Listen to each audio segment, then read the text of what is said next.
अस्सलामुअलैकुम नाज़रीन, प्रोग्राम है आपके सितारे और उर्दू पॉइंट स्टूडियो से मैं हूं आपके मेज़बान ज़ोफ़िशा नकवी। प्रोग्राम में हमेशा की तरह हमारे साथ मौजूद है मारूफ एस्ट्रोलॉजर M.A. शामी साहब। शामी साहब को प्रोग्राम में खुशामदीद कहते हैं। तो जल्दी से अपने प्रोग्राम का आगाज़ करते हैं और आगाज़ से पहले मैं आपको बताती चलूँ कि आपकी स्क्रीन पर आपको कॉन्टैक्ट नंबर और ईमेल एड्रेस नज़र आ रहा है। उस पर आप हमें कॉन्टैक्ट कर सकते हैं, हमसे अपने सवालात पूछ सकते हैं। तब तक हम जो बकाया पूछे गए सवालात हैं जो हमसे लोगों ने पूछे, उन सारफीन का जवाब देते हैं। तो जी शामिर साहब, एक सारिफ़ हैं, उनका नाम है हिना। उन्होंने हमसे सवाल किया है कि उनकी एक मंगनी टूट चुकी है और उम्र उनकी 30 से ज़्यादा हो चुकी है और शादी उनकी नहीं हो रही। तो शादी का उनका बहुत मसला बना है। तो वो जानना चाहती हैं कि जब भी कोई रिश्ता आता है या तो हमारी तरफ से ना हो जाती है, उनकी तरफ से ना हो जाती है। मंगनी एक उनकी ऑलरेडी टूट गई है। तो इस हवाले से वो और उनके वालिदैन बहुत ज़्यादा परेशान हैं। तो वो चाहती हैं कि उनका जायचा देख कर बताएँ कि उनकी शादी कब होगी और किस वजह से रुकावटें आ रही हैं। इनका मैं तफसीली जायचा देखा था, उसमें मंगल योग बन रहा है इनके जायचे में। तो मंगली लड़की तो आप हमारे माशरे में एक तो अब मशहूर लफ्ज़ भी मशहूर हो गया है कि हर शख्स आकर मंगली को समझना शुरू हो गया। इनकी मंगली का सबसे ज़्यादा जो नुकसान होता है वो 7वें घर में जब मरीख की पोजीशन आती है। तो 7वें घर में इनकी मंगली की पोजीशन है और दूसरी मसला इनके जायचे में वास्तु दोष भी लगा हुआ है। तो ये दोनों वजूहात की वजह से इनका जायचा कमज़ोर चल रहा है। मज़ीद इसकी वजह से शादी में कॉम्प्लिकेशन आएंगी और ख़ुसूसी तौर पे मैं रिकमेंड करूँगा कि ये कंपैटिबिलिटी करके जायचे को फिर उसके बाद शादी का फ़ैसला करें, क्योंकि पहले इनके साथ जो हादसा हो चुका मैं नहीं चाहता कि मज़ीद भी ऐसे इनके साथ वाक़यात हों उसके साथ। तो कंपैटिबिलिटी को ज़रूर देखिएगा। कंपैटिबिलिटी देख के ही जो भी रिश्ता आता है उसके लिए हाँ कीजिएगा। उसके बाद जो हमसे दूसरा सवाल पूछा वो भी शादी के मसाइल पे ही पूछा। आजकल शादी से मुतालिक बहुत ज़्यादा मसाइल हमारे मुआशरे में जन्म ले रहे हैं और तकरीबन हर घर की ही कहानी बन गई है, चाहे लव मैरिज है, चाहे अरेंज मैरिज है। शादी किसी की नहीं हो रही, जिसकी हो गई है वो भी मसले में है। तो सवालात भी कुछ उसी हिसाब से आ रहे हैं। एक खातून ने हमसे सवाल किया है अपने बेटे के बारे में। उनका कहना है कि उनका बेटा है अनस और उसकी भी शादी के बहुत ज़्यादा मसाइल आ रहे हैं। या तो लड़की वालिदा को नहीं पसंद आती या बेटे को पसंद नहीं आती, दोनों को पसंद आती तो उनके घर वालों की तरफ से ना हो जाती है। तो उनकी भी शादी नहीं हो पा रही, जिसकी वजह से वो लोग बहुत परेशान हैं। तो उनका जायचा भी देख कर बताइए कि किन मसाइल की वजह से ये नहीं हो इनका पा भी रहा। तफसीली जायचा देखा था। इसमें भी इनके जायचे में सबसे बड़ा मसला ये है कि राहु केतु की नहुसत चल रही है। एक ऐसे शेडो प्लैनेट्स होते हैं कि जब जायचे के 7वें हाउस में राहु बैठ जाए तो समझ लें कि आपकी ज़िंदगी अनसेटिस्फाइड गुजरेगी। शादी हो भी जाए तो उसके बाद लड़ाई झगड़े, बीवी से अंडरस्टैंडिंग ना होना, स्टेबल नहीं गुजरेगी। हाँ स्टेबल नहीं होगी, कोई ना कोई कॉम्प्लिकेशन ना। अव्वल तो रिश्ता नहीं तय होगा।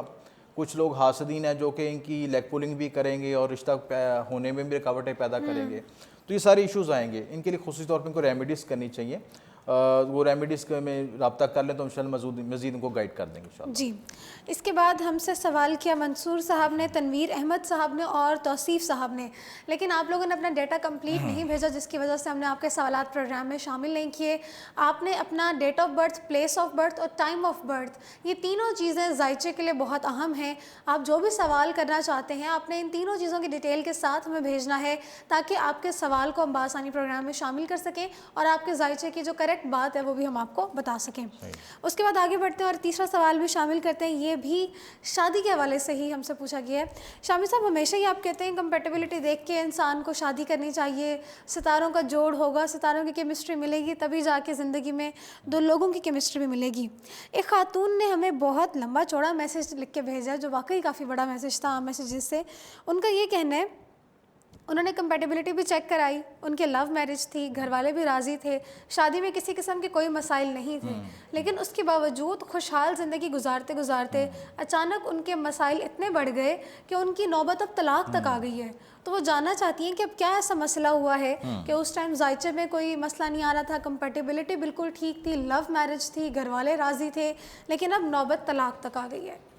इनकी आपने जो जायचा में जब भेजा था बायोडाटा, उसका मैं तफसीली एनालिसिस किया, क्योंकि इन्होंने कंपैटिबिलिटी भी मेरे से चेक करवाई थी। अच्छा। तो मैं मुतमिन था जायचा के लिहाज से, कंपैटिबिलिटी में कोई इशू नहीं है। इनका इशू आ रहा है कि किसी थर्ड पर्सन ने इनके लिए जादू टूने और अमलियात के असरात किए हैं, जिसके से इनके अंदर तलाक का मामला पैदा हुआ है। कोई हासिद लोग थे जैसे? हासद लोग हैं। देखें, मैंने इनकी इंक्वायरी भी की तो इनमें पता चला कि लड़के को कोई और भी लड़की पसंद करती थी सिलसिला। अच्छा। तो अब जब एक म्यान में दो तलवारें होंगी तो आप समझ सकते हैं कि क्या मामलात होंगे। फिर ऐसे मामलात कि उस लड़की को बर्दाश्त नहीं हुआ कि जी उसकी बिल्कुल, उसको फिर छोड़ उन्होंने कर किसी और से शादी देखिए, कर ली। हालांकि उस लड़की को भी मैं जानता और उसने मेरे से भी रब्ता किया था कि भी आप कोई हमारे लिए काला इलम कर दें, कोई अमल कर दें, कोई पुतला वगैरह बना के कोई सिलसिला कर। मैंने सख्ती से मना किया था कि हम ऐसे अमलियात नहीं करते, हम नूरी अमलियात करते हैं। और रूहानियत की तरफ है सिलसिला, लेकिन अब लोग बाज नहीं आते, कहीं ना कहीं से उसने गलत काम किया और रज़ाइचे में नज़र भी आ रहा है, तो इसकी वजह से काम ख़राब हुआ उसका। और बस बस आया घर उनका डिस्टर्ब हुआ कि बिल्कुल यहाँ तक कि डिस्टर्ब तलाक तक नौबत आ गई।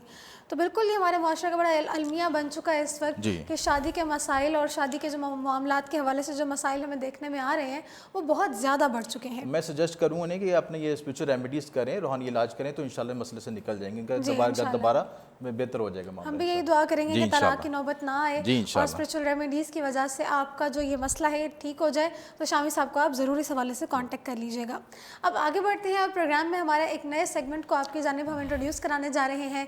आज से हम प्रोग्राम में जो सितारे 12 बुरुज के हामिल अफराद हैं उनके स्टार्स के बारे में बताया करेंगे कि अगला आने वाला हफ्ता उनका कैसा जाने लगा है, लेकिन हम सिर्फ उन स्टार्स को सिलेक्ट करेंगे जिनको आप जानना चाहेंगे। यानी कि अगर आप अपने सितारे के बारे में हमसे जानना चाहते हैं कि आपको अगला हफ्ता कैसा गुजरने वाला है, तो आपको ज़्यादा से ज़्यादा कमेंट्स करने हैं ताकि हम उस स्टार को सिलेक्ट करें और उसके बारे में हम बताएं।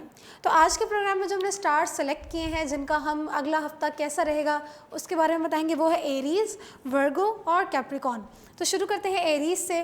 तो जो लोग एरीज स्टार से ताल्लुक़ रखते हैं उनका आने वाला हफ्ता कैसा जाने वाला है? देखिए, एरीज के बारे में पहले बता दूं लोगों को, ये जो हम स्टार सिलेक्शन कर रहे हैं ये असेंडेंट बेस पे है, यानी ताले पैदाइश से हम जो इसकी रीडिंग देंगे, और जो सबसे ज़्यादा पर्सनैलिटी पे इफेक्ट भी आता है आपका असेंडेंट का इफेक्ट आता है। दूसरे मामले में मून साइन होता है, फिर थर्ड साइन पे सन ज़ोडिक होता है। यानी कि जनरल आपका नहीं होगा, जिनका असेंडेंट एरीज होगा उनके उनके लिए ये होगा जायचा। इसमें एरीज की पोजीशन मैंने देखी है कि इनके जायचे में ये हफ्ता इनकी तरक्की कामयाबी के लिए है। अच्छा। और पॉजिटिव साइन नज़र आ रहे हैं इसमें, जिनके जो रुके काम हैं वो बेहतर हो जाएंगे, और अज़दवाजी मामलात में भी बेहतरी आएगी, रिलेशनशिप में भी बेहतरी आएगी, और जो अल्लाह ताला जो इनका जो स्टार की पोजीशन है वो बेहतरी की तरफ जा रही है। तो जो इनका स्टार भी जो ओज की तरफ जा रहा है, तो ओज की वजह से जब स्टार इनका स्टैंडर्ड स्ट्रॉन्ग होगा तो बाकी मामला में इंशाल्लाह बेहतरी आएगी इंशाल्लाह। तो एरीज़ वालों का स्टार्ट तो बहुत अच्छा है, कामयाबी का हफ्ता उनका जाने वाला है, तो ढेरों ढेर कामयाबियाँ आपको नसीब होने वाली हैं। जो नौकरी पेशा अफराद हैं उनको लिए भी यकीनन कोई ना कोई खुशखबरी इंतज़ार कर रही होगी। तो एरीज़ वाले तो अगले हफ्ते के लिए मुतमईन हो जाएं, खुश हो जाएं। उसके बाद आते हैं हम वर्गो की जानिब। वर्गो वालों का क्या हिसाब है इस हफ्ते का? देखिए, विर्गो वालों के लिए थोड़ा सा टफ टाइम चल रहा है, ओवरऑल मैं बता रहा हूँ। उसमें इनके जायचे में ज़ोहल का डिग्या चल रहा है। सैटर्न के जो है 4th हाउस में है, तो यहाँ से या इसके 10th हाउस को भी डिस्टर्ब करेगा, इसके साथ केतु भी है। तो ओवरऑल जो है विर्गो वालों को लिए अभी ये दौर मैं अच्छा नहीं समझता। इसमें कॉम्प्लिकेशन आएंगी और कुछ स्ट्रेस भी आएगा, मेंटल स्ट्रेस भी आएगा, फैमिली के लिए से भी स्ट्रेस आएगा, लेकिन ये इसमें ये सलाहियत है कि ये इन चीज़ों को मैनेज कर लेंगे और उसकी वजह से इनके मामलात में बेहतरीन इंसानों मज़ीद चीज़ इनको स्ट्रॉन्ग बनाएंगे। क्योंकि सैटर्न का दौर हम इसलिए कहते हैं कि कोई शख्स अपनी रिहेबिलिटेशन कर सकता है, अपने आप को डेवलप कर सकता है, अपने आप को स्ट्रॉन्ग कर सकता है। तो ये जो ढैये के दौर से अब गुजर जाएंगे तो इंशाल्लाह मज़ीद स्ट्रॉन्ग हो जाएंगे। और तो इसके लिए कोई रेमेडीज़ वगैरह है? बिल्कुल ये है, रेमेडीज़ यही है कि इनके लिए हफ्ते वाले जो है काले रंग की चीज़ का सदका करना चाहिए। मिसल काले माश का सदका कर लें, काले कपड़े का सदका कर लें, तो ये सदकात करेंगे तो इंशाल्लाह इनके मामला में बेहतरी आ जाएगी इंशाल्लाह। तो वर्गो वालों को ज़रा मोहतात रहने की ज़रूरत है और सदकात अपने देते रहिए ताकि आने वाले वक्तों में आने वाला जो आपका हफ्ता है उसमें जो भी परेशानियां हों उनसे आप बच सकें। उसके बाद आता है मेरा स्टार कैप्रिकॉन। तो कैप्रिकॉन वालों का मुझ समेत जिन लोगों का स्टार कैप्रिकॉन है, तो उनका क्या हिसाब किताब है इस हफ्ते का? उनका हफ्ता कैसा जाएगा? देखिए, कैप्रिकॉन के हवाले से जो आपके सैटर्न की पोजीशन है वो तो अभी थोड़ी वीक है, केतु के साथ उसका कंजक्शन हो रहा है, और इसके साथ एक कैप्रिकॉन के साथ एक मसला है कि इनकी 60 भी शुरू हो गई सिलसिला। अच्छा। ठीक है, तो मसले देखिए कैप्रिकॉन का जहाँ 60 के लिहाज से एक बाज़ हालतों में इनको बेनिफिट पहुँचता है। अच्छा। क्योंकि इनका अपना स्टार जो सैटर्न है, क्योंकि कोई शख्स का अपना स्टार है तो उसे नुकसान नहीं पहुंचाएगा ना, तो सैटर्न के लिए जिनके जायचे में सैटर्न अच्छी हालत में बैठा हुआ है कैप्रिकॉन्स के, उनको बेनिफिट्स पहुंचेंगे उस लिहाज से। तो मैं ये सजेस्ट करूंगा कि ये जो पीरियड है, टाइम पीरियड है, ये आपका स्ट्रगलिंग भी होगा लेकिन आपको लाइफ में डेवलप भी करेगा। ये जो अगले हफ्ते का टाइम पीरियड, जी अगले हफ्ते का टाइम पीरियड बता रहा हूँ, इसमें नई अपॉर्चुनिटीज़ मिल सकती हैं, आपको डेवलपमेंट के रास्ते मिल सकते हैं, लेकिन हार्ड वर्किंग शर्त है इसमें सिलसिला। हार्ड वर्किंग करेंगे तो इंशाल्लाह अपने गोल्स को अचीव कर लेंगे। तो मुझसे मैं तमाम कैप्रिकॉन्स अब बस हार्ड वर्किंग करना शुरू कर दें और अपने इस अगले वीक को मज़ीद बेहतर बनाएं, मज़ीद डेवलपिंग बनवाएं। तो आगे बढ़ते हैं और आज के सेलिब्रिटी के हवाले से बात करते हैं। तो आज के प्रोग्राम में जो हमारे सेलिब्रिटी हैं जिनका हम जायचा डिस्कस करने वाले हैं वो है ब्रूस ली। तो जी शामी साहब ज़रा जल्दी से हमें बताइएगा कि ब्रूस ली का जायचा कैसे आम लोगों से डिफरेंट है, तरक्की पसंद बंदा है, तरक्की इसने हासिल की हुई है, तो इनके जायचे में ऐसे कौन से योग हैं जो किसी आम इंसान के जायचे में नहीं होंगे और इसमें है? ये लास्ट टाइम भी डिस्कस किया था जैसे आर्नल्ड श्वार्ज़नेगर के बारे में, तो इनके जायचे में भी मखसूस ऐसे योग बन रहे हैं। जब मैंने इनकी कुंडली का एनालिसिस किया तो उसमें मुझे इतने पॉजिटिव एस्पेक्ट नज़र नहीं आए, लेकिन इनके जायचे का 12वां घर बड़ा स्ट्रॉन्ग नज़र आया। 12वां घर वो होता है जो लाशौरी घर होता है, और उसमें जो इनका अपना रूलिंग प्लैनेट भी पड़ा हुआ है, उसके अलावा और 4 स्टार पड़े, 4 स्टार्स पड़े हैं उसके अंदर, और वहाँ पे रहने से ये कि एक परवजा योग बन रहे हैं। ये जो योग ख़ुसूसी तौर पे इसके बेनिफिट ये हैं कि आपकी शख्सियत में एक्स्ट्रा ऑर्डिनरी टैलेंट पैदा हो जाता है। एक्स्ट्रा ऑर्डिनरी आपके अंदर जो एनर्जी लेवल हाई हो जाता है, और आप लोगों से आपकी एक तरह की जंग अपने आप से होनी शुरू हो जाती है। बिल्कुल, यानी आप कहते हैं कि जो लोग दुनिया कह रही है मैं उससे बेहतर करके दिखाऊंगा सिस्टम, यानी अपने आप को चैलेंज करना शुरू कर अपने देता आप है को चैलेंज इंसान, करते हैं, सेल्फ कॉन्फिडेंस इंप्रूव करता है। इसी वजह से ब्रूस ली ने अपने आप को फिर वन टच उसकी पंच की भी टेक्निक निकाली, फिर करंट अपने को करंट लगा के उसकी ट्रेनिंग भी की। तो ये सारे इश्यूज हैं कि अपने आप को खास जाहिर करना, आम लोगों से एक्स्ट्रा ऑर्डिनरी, और यही चीज़ की मौत का बायस भी बनी। जब आप नेचर को एक्सट्रीम लेवल पे ले जाते हैं तो फिर आपकी वो डेथ का भी कॉज बनती है। तो ये 12वां घर इनकी डेथ की कॉज का भी बना। तो ये इनकी ज़िंदगी की स्टोरी बेसिकली, ये इनका बुनियादी योग है जायचे में। तो अब एस्ट्रोलॉजी में एक इवेंट आ रहा है ओजे मरीख, जिनके बारे में यकीनन आप एस्ट्रोलॉजिस्ट तो जानते ही होंगे, लेकिन मेरे जैसे हमारे नाजरीन जैसे जो लोग हैं जिनका एस्ट्रोलॉजी के साथ इतना गहरा ताल्लुक नहीं है तो उनको अंदाज़ा नहीं है। तो सबसे पहले तो हमें ये बता दीजिए कि ये ओजे मरीख होता क्या है? देखिए, अल्लाह ताला ने हर सितारे को एक मखसूस बुर्ज में एक मखसूस पावर दी है, ताकत दी है, और उसको पावर को हम कहते हैं शर्फ की हालत कहते हैं, दूसरी हालत कहते हैं ओज की हालत। शर्फ पहले दर्जे पे आता है। शर्फ वो हालत होती है जब वो प्लैनेट उस बुर्ज में जाता है, मखसूस डिग्रीज पे आता है, जैसे मरीख को 28 डिग्री पर शर्फ हासिल होता है। इसी तरह जो उसका ओज हासिल होता है, ये बुर्ज असद में हासिल मखसूस डिग्री पे पहुंचता है, तो कायनात में मखसूस पॉजिटिव एनर्जी छोड़ता है। तो उस वक्त आप खुसूसी तौर पर अमलियात कर लें, वो वज़ाइफ कर लें, इसका खुसूसी विरद ख़ास पढ़ लें, या मालिक या कदूस हो, 9 नंबर की रिंग बनवा लें। इसके अलावा आप जो है नादे अली का खुसूसी तौर पर कड़ा बनाया जाता है। इसके अलावा लोहे मरीख बनाई जाती है। तो ये सारे अमलियात उस वक्त की जाती है कि मरीख की ताकत को हासिल किया जाए। मरीख बेसिकली ताकत और शजात के लिए, जिन लोगों पे जादू टोने के असरात हैं, सेहत के मसाइल हैं, उनको शफा नहीं मिल रही, या जिन बच्चों को बंदिश रिश्ता का मसला है या जादू टोने का मसला है, सब के लिए परफेक्ट टाइम में ये चीज़ है।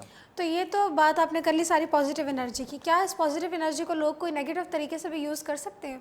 देखिए, जब ओज के टाइम आता है ना, तो ओज एक पॉजिटिव एनर्जी को हम कहते हैं।